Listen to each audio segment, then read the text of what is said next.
Welcome back to Reddit Tales by Uncle Sammy. I see you, I appreciate you, and I'm thankful you subscribe and keep showing up. This space is built on your insights. Leave your thoughts and lessons below. Now cue the tension. Cue the truth. Let's get into it. When somebody starts treating basic transparency like an insult, that is usually not a communication problem. It is a character problem hiding behind tone. This dramatized story is about the night a husband finally understood that a boundary is not a bluff. It only means something if you're willing to live with what happens after you say it. My name is Langston Reed, and for most of my marriage, I was a steady one. I worked on electrical crews that kept Baltimore buses moving, came home smelling like cold metal and grease, and spent my evenings at the dining room table bringing old radios back to life. I like patient work. Tiny screws in baby food jars. Soft static turning into music. My wife Camille used to tease me about it and then sit nearby with her laptop, one leg folded under her, humming along to whatever station finally came through. We had been married 8 years, living in a brick row house in Edmondson Village with creaky stairs and a front window that caught the late sun. We were not flashy people. Friday nights meant turkey chili in the slow cooker or take out lake trout from the corner spot with a hand-painted sign. Sunday mornings meant early service at New Covenant, and then lemon chess pie at a diner near Pennsylvania Avenue, where the coffee always tasted a little burnt. Camille worked in donor relations for a hospital foundation, so she knew how to smile through long events and say the right thing to old money and grieving families. I knew how to replace a dead relay in freezing weather and come home without bringing my temper through the door. That was our rhythm. Not glamorous. Reliable. I thought reliable was another word for safe. Before the story goes any further, pay attention to the small changes, because that is where betrayal usually starts. If you enjoy intense cheating wife stories, marriage drama, and real feeling relationship betrayal stories like this one, like this video, share it with someone who would watch to the end, and subscribe for more stories like this. Looking back, I can tell you the first changes were too small to call betrayal. They looked busy. Camille started taking her phone into the bathroom. She turned it face down on the table. She laughed less at home and more at messages she read in silence. I noticed all of it and told myself not to become one of those suspicious husbands who turns ordinary stress into accusation. My father used to say, a man who throws blame before facts is just asking to be ashamed twice. So I made a decision right there, early on. I would not accuse her because I was afraid. I would wait until I knew what I was looking at. It was October, that in-between Baltimore season when the mornings feel crisp, but the buses still breathe out heat and diesel all afternoon. Our blocks sounded the same, as always. Kids bouncing a basketball too late. Somebody's auntie dragging a grocery cart home. The number 23 rumbling past with that tired side buses make at every stop. Inside our house, though, the air had changed. Camille used to kick her shoes off by the door and start talking before her coat was even off. Now she came in carefully, measured. She would set her purse down like it had something alive inside it, then keep it within reach the whole evening. Even when she said she was tired, she never really relaxed. The first thing I found was a valet stub in the pocket of her wool coat. It had a Harbor East Hotel logo on top, one of those places with glass walls and lobby flowers taller than children. Camille told me she had spent that Tuesday night at a donor planning meeting in Towson. I stood in our kitchen with that little paper square in my hand and made excuses for her faster than she could have. Maybe the hospital booked a room there. Maybe a board member chose the venue last minute. Maybe it blew into her pocket by mistake. I threw it away, and the second it hit the trash, I hated myself for doing it. A week later, I was in Marvin's barbershop, getting the sides cleaned up when one of the men in the waiting chair said, casual as weather, I saw Camille down by the water the other night. She had on a coat I almost didn't recognize. He said it smiling, not meaning harm. In our neighborhoods, people mention what they saw because that is how communities work. I laughed and said she was probably at another hospital event. Marvin met my eyes in the mirror, but did not say anything. That was the first public moment. My private worry stood up in a room and looked around. I went home with my neck clean and my chest heavy. I tried to fix us before I had proof there was anything to fix. I bought tickets to a black film festival downtown because Camille used to love arguing over movies during the drive home. I made reservations at a little place in Mount Vernon where the waitress remembered that she liked her salmon plain and I liked extra lemon. She canceled both. Too much work, she said. Her feet hurt. Her head hurt. She was just drained. Then that same Friday, after telling me she was too exhausted to leave the house, she went upstairs and curled her hair. When I asked where she was going, she said, "I forgot to mention, I promised the foundation girls I would stop by for one drink." One drink turned into midnight. I did what embarrassed men do when they are trying not to become hard. I searched for myself before I searched her. I asked whether I had gone dull, whether too many evenings spent with soldering wire and old radios had made me quiet in the wrong way, whether my love had turned practical and unromantic without me noticing. Shame can make you generous toward lies. It can make you volunteer to carry blame that is not yours. So I carried a lot of it. I started coming home earlier. I put my phone away at dinner. I asked more questions about her job. Camille answered kindly enough, but her attention stayed elsewhere, like she was keeping one ear pressed to another room. By November, even our traditions started slipping. Sunday dinner turned into her sleeping late. Church turned into her saying she would watch the stream later. Camille loved church hats and gospel harmonies and little old women who smelled like powder and peppermint, but suddenly she was too busy for all of it.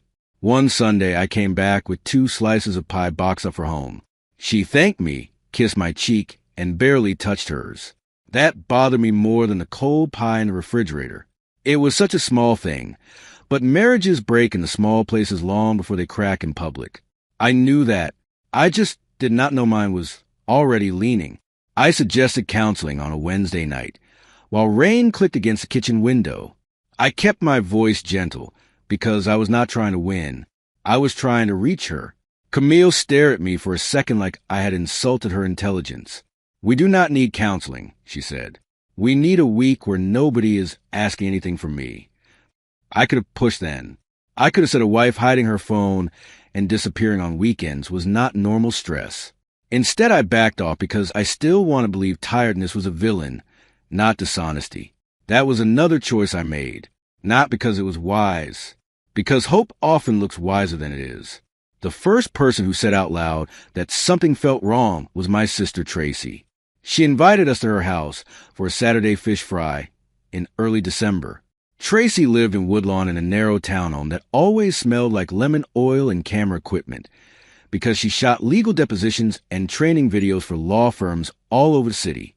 At my wedding, years earlier, Tracy had been the one fussing with Camille's veil and dabbing tears with the edge of her own sleeve.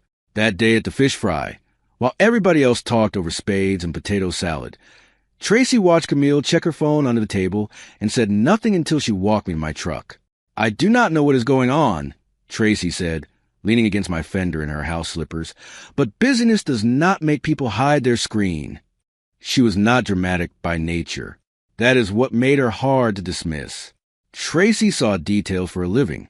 She noticed hands, pauses, little lies people told before the camera turned on. I told her I was probably overthinking things. She gave me a look I knew from childhood, the one that said she would let me lie to myself once and not twice. "Maybe," she said, "but if you ever need facts, do not go digging angry. Come get me first." I laughed like she was being extreme. I remembered every word later. 2 nights before Christmas, Camille came home with a dry cleaning ticket in her purse for a copper satin dress I had never seen. We were not rich enough to be forgetting new dresses. I held that ticket in my hand while she showered and listened to the pipes knock in the walls. The easy thing would have been to storm upstairs and wave it like evidence. The smarter thing, I told myself, was to wait. I wanted one clean truth, not another argument I could later be told I misunderstood. So I put the ticket back exactly where I found it. That kind of self-control does not feel noble at the moment. It feels like swallowing nails. January brought real cold. The kind that makes the front step sweat ice in the morning and turns every row house radiator into a grumpy old man. Camille started sleeping in the guest room because work calls kept coming in late. I let that happen for a week before I stood in the doorway and said, "You can tell me if you do not want to be here." She looked up from her laptop, so slowly it felt rehearsed. "Why do you keep making everything bigger than it is?" she asked. That sentence stayed with me because it was exactly backward. I was not making it bigger. I was naming the thing already filling the room. The real drop in my stomach came from a text preview I was never meant to see. Camille had left her phone on the kitchen counter while she ran upstairs to answer the door for a package. The screen lit up. I did not pick it up. I did not unlock anything. I only saw what flashed there in plain sight. The room is under my name. Use the side entrance. No name attached. Just that. My ears started ringing so hard I could barely hear the knock at the door. When she came back down and saw my face, she snatched the phone so fast it told me everything her mouth was about to deny. "Who is renting rooms for you?" I asked. I kept my voice lower than I felt. Camille glanced at the screen, thumb flying, and then gave me a look full of offended dignity. "That was for a donor speaker," she said. "Why are you reading my messages?" I could have told her the truth, that the message had announced itself like a siren, that I had barely read it before she came back. But I did not want a conversation become about privacy, because guilty people love that turn. I let the accusation slide. Inside, though, something quiet ended. Not love, the benefit of the doubt, that had been holding on by a fingernail already. I considered calling her mother that night. Miss Evelyn had always treated me like a son, even after Camille and I had our normal married disagreements. I imagined telling her, imagine the hurt in her voice, imagine the family wildfire that would follow. Then I made another decision that could have gone the other way. I did not call. I chose not to detonate the whole family on suspicion, because once mothers get involved, truth and loyalty get tangled fast. If I was going to break open my marriage, I wanted to do it with my own hands and with evidence, not with cousins forwarding half-stories and aunties choosing sides before breakfast. There was one more thing that made the whole season feel cruel.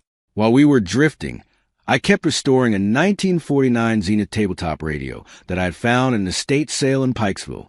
It was beautiful in an old-fashioned way. Walnut case, gold dial, cloth speaker front. I told myself I would finish it for our anniversary in February because Camille liked objects with history. The night I finally got it working, Billie Holiday came through the speaker, so clear it made the room feel warmer. Camille stood in the doorway, listened for maybe 10 seconds, and then went upstairs without a word. I remember staring at that radio and thinking, even music cannot get her to stay in a room with me anymore. The Friday everything broke was wet and mean. Sleet slapped the windows. Car tires hissed past our block. I got off shift early, stopped at the corner market for kidney beans and smoked turkey, and came home to start chili, because that used to be our comfort. Meal when winter tried to bully the city. Around 7, Camille came downstairs in the copper dress from the dry cleaners. It fit close and moved when she moved. She had on gold hoop earrings, heels she never wore to hospital functions, and a perfume too sharp to mistake for her usual one. She carried a clutch instead of her work tote. There was nothing accidental about how she looked. I stood between the living room and the hallway, dish towel in one hand, and asked the most ordinary question in the world. "Where are you going?" Camille kept fastening one bracelet. "Out," she said. "I already told you I had plans." She had not told me anything. The chili simmered behind me. The house smelled like cumin and onions, and the kind of meal people come home to, not leave. I looked at her and saw how calm she was, how practiced, not nervous, not conflicted. Ready? That was what hit me hardest. She had dressed for another life without even pretending mine still deserved a conversation. "Camille," I said, "if you leave this house tonight, do not come back." I did not shout. That mattered to me then, and it matters to me now. I said it clearly, the way you say something you have already decided. She stared at me, searching my face a man who would fold.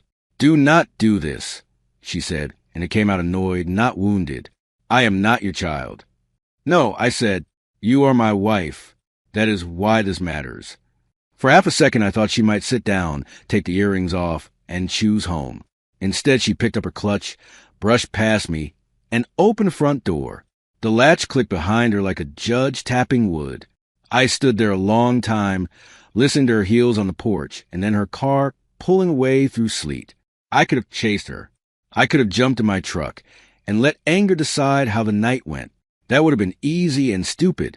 I know what men look like when humiliation gets behind the wheel. I have ridden enough city roads to know how quickly hurt turns reckless. So I did the hardest thing at that moment. I stayed still. Then I called the one person I trusted not to let me become a fool. Tracy. I said, I need facts. She answered on the second ring. No surprise in her voice. Just focus. I told her Camille had left dressed with somebody, that I believed tonight was a night everything I suspected would step into the light. Tracy asked for a make, model, coat color, and the plate number like she was taking down witness details after a crash. Do not follow her yourself, she said. You are too hot right now. I did not argue because she was right. Tracy had a small camera kit in the trunk most days, and half the city never noticed a woman in a dark peacoat carrying equipment. Before hanging up, she said, whatever I find, you need to be ready to live by that sentence you just gave her. The waiting was worse than the fear. I turned the stove off and did not eat. I sat in the den with the Zenith radio humming low, because silence made my thoughts too loud. Every few minutes, sleet tapped the windows like fingers. Around 8:30, Tracy texted.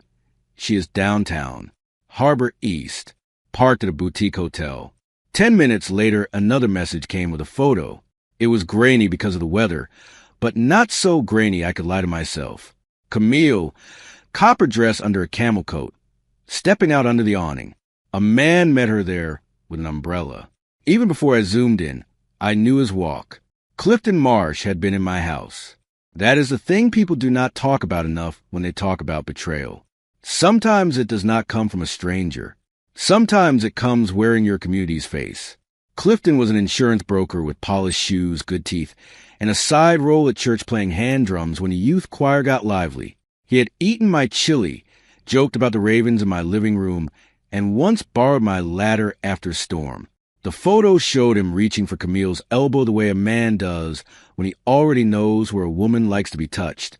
I had to set my phone down before I cracked it. I called Tracy immediately.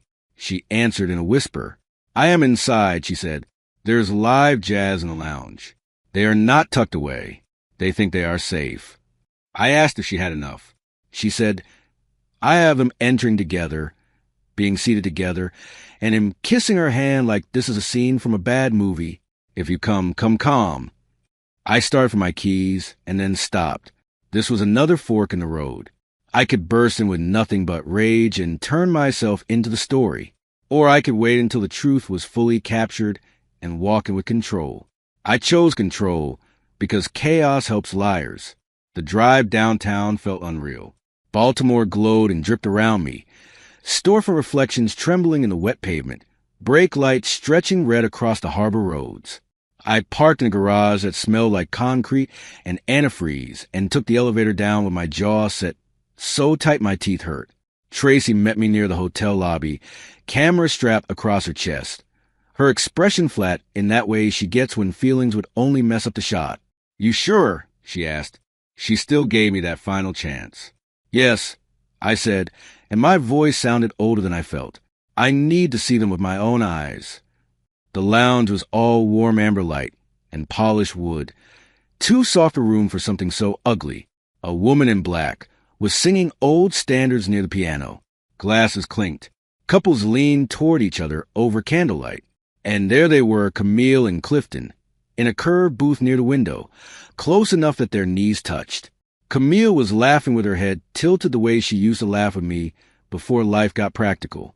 Clifton's hand was resting over hers on the table, not briefly, not by accident. I stood there for 2 full breaths before walking closer. My shoes barely made noise on the carpet. Camille saw me first. The color drained out her face, so quickly I felt it in my own skin. Clifton turned and went rigid. Then Tracy stepped into their line of sight, lifting the camera just enough for the red record light to show. Camille's eyes moved from the lens to the hand, holding it. Tracy, she said, and that single word carried more panic than anything else spoken that night. Of all the people in the city, it was my sister, the woman who had fixed her veil before our wedding, the woman who had brought soup when Camille had the flu. That was when Camille truly understood this was not gossip. It was the truth preserved. "Sit down," Clifton muttered to Camille, like he had no authority left. He rose halfway from the booth and tried to square his shoulders at me. "Langston, man, let's not do this here." His voice had that oily calm some men use when they're scared, and hoping tone can replace integrity. I looked at him and felt something surprising. Not heat, not the urge to hit him, just disgusting, clean and cold. "You already did this here," I said. "I am just the one who arrived before dessert." A couple at the next table went still. The singer kept singing. Shame does not stop rooms. It just isolates one table inside them. Camille stood up too fast and almost knocked her glass over. "It is not what you think," she said, which is the oldest bad line on earth. Tracy kept filming, steady as the weather. "Then say what it is." I told Camille, "Say it plain." She opened her mouth, and nothing useful came out. Clifton tried a different road. "We have been talking," he said. "That is all." I nodded once. "At a hotel lounge, with her hand in yours, after she left our home dressed for you." My voice stayed even because I wanted every word to land without help from volume. People respect calm more than fury when the facts are ugly enough. Camille looked at Tracy again, and I watched humiliation hit her in layers. First the affair, then the witness, then the realization that the witness was family. "Please turn that off," she whispered. Tracy did not. She said, "I am not here to embarrass you, Camille. I am here because my brother needed the truth one time without edits." That was the line that bent Camille's shoulders. I reached into my coat pocket, took out my house keys, and set them on the table in front of her water glass. "You heard me before you left," I said. I meant it. My hand did not shake. I was proud of that later. Nobody made a scene after that. I think all three of them knew a louder ending would only make the ugliness cheaper. Clifton looked down, maybe because he could not bear the lens, maybe because cowardice finally weighed on the neck. Camille whispered my name like there was still a version of the night where I softened. There was not. I turned and walked out with Tracy behind me. In the lobby, a valet carried umbrellas in from the curb, shaking sleet onto the floor mats. Tracy stopped recording, zipped the camera into its case, and put a hand on my arm. "Come sleep at my place," she said. "Do not go back to that empty house tonight." I listened. I did not sleep much anyway.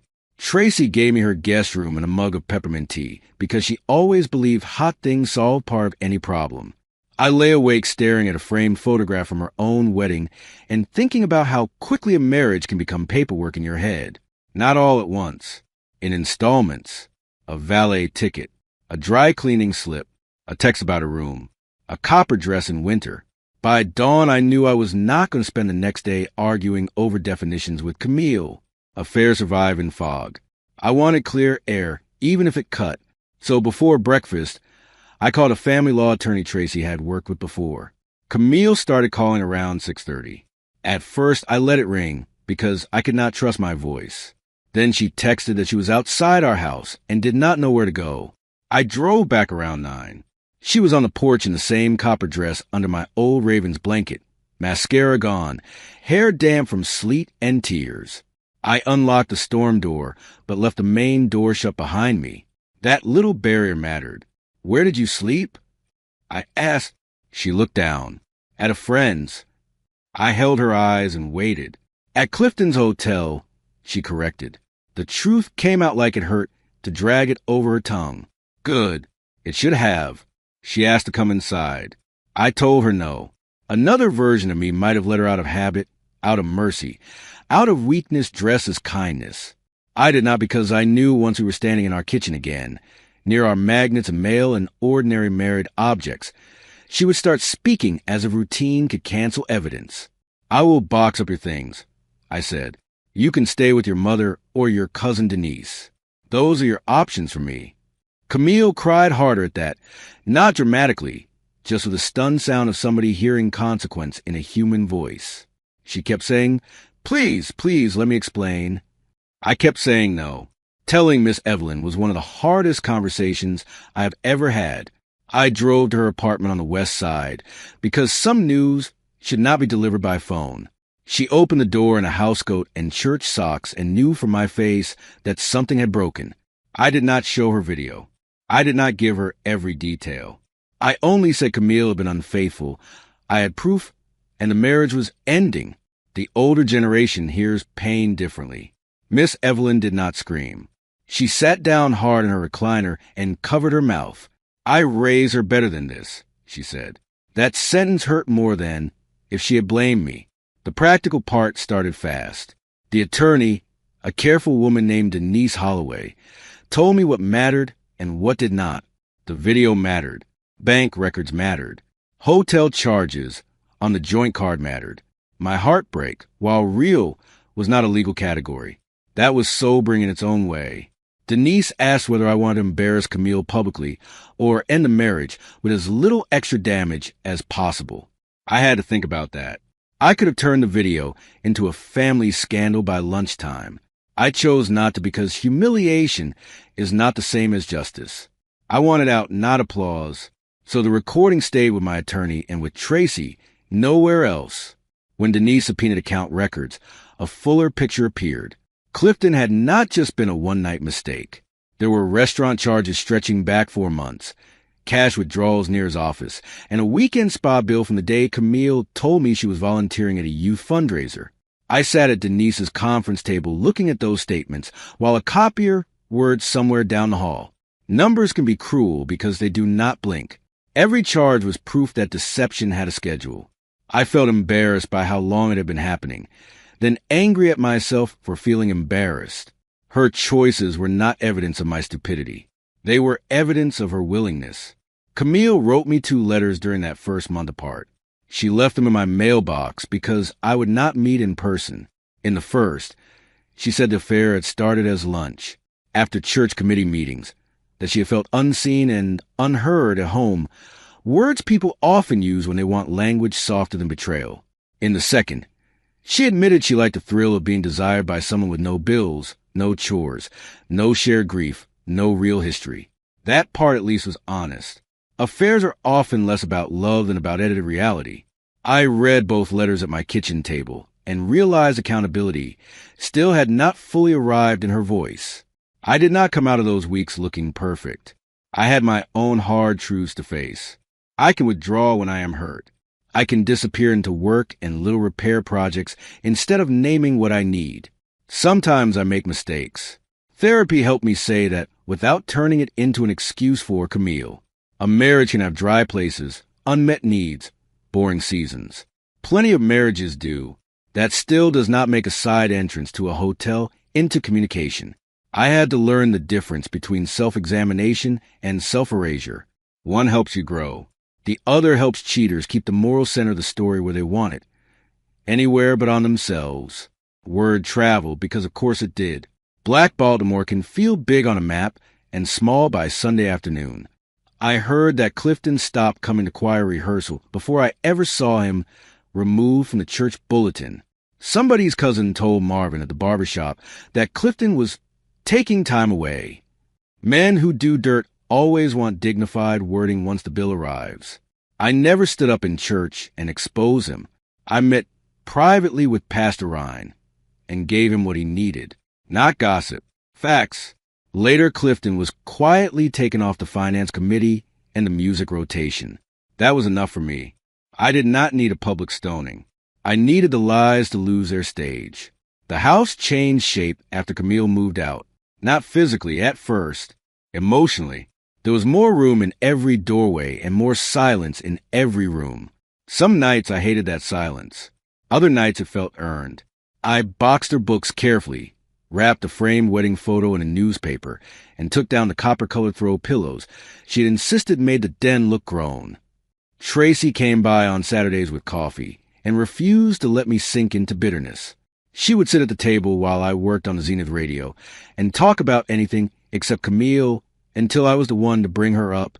That kind of love from family saved me more than speeches ever could. The divorce took 8 months, which is another thing people do not say enough. Catastrophes can happen in one night. Consequences take calendars. There were appraisals, mortgage discussions, split accounts, furniture lists that made us sound like we had only ever been a warehouse inventory. Camille wanted me to sell the house and divide the profit. I chose to refinance and keep it. That choice cost me. My payment went up. I took extra weekend call shifts. But I kept the house because it was the first place that ever felt built by my own hands. I had replaced light fixtures in every room, fixed the back steps twice, and planted the hydrangeas out front with my mother before she passed. I saw Camille one final time after the papers were signed. It was late October, almost a year from when the first suspicions had started. I was at Lexington Market picking up crab cakes for Tracy's birthday dinner when I spotted her near the bakery counter. She looked thinner, quieter, dressed plain in jeans and a raincoat, no copper satin anywhere. She saw me and froze, then walked over with that careful posture people use when they know they're approaching pain they caused. "Langston," she said, "just my name. No title left. No place to hide in a sentence." I nodded and waited because some endings deserve to speak for themselves. Camille did not ask how I was. Maybe she knew she had lost that right. Instead, she said the one thing that sounded completely unvarnished. "The worst part of that night was not seeing you," she told me. "It was seeing Tracy holding that camera. I realized I had become somebody your family had to document like evidence." I looked at her for a long moment because that was the first truly honest sentence I had heard from her in months.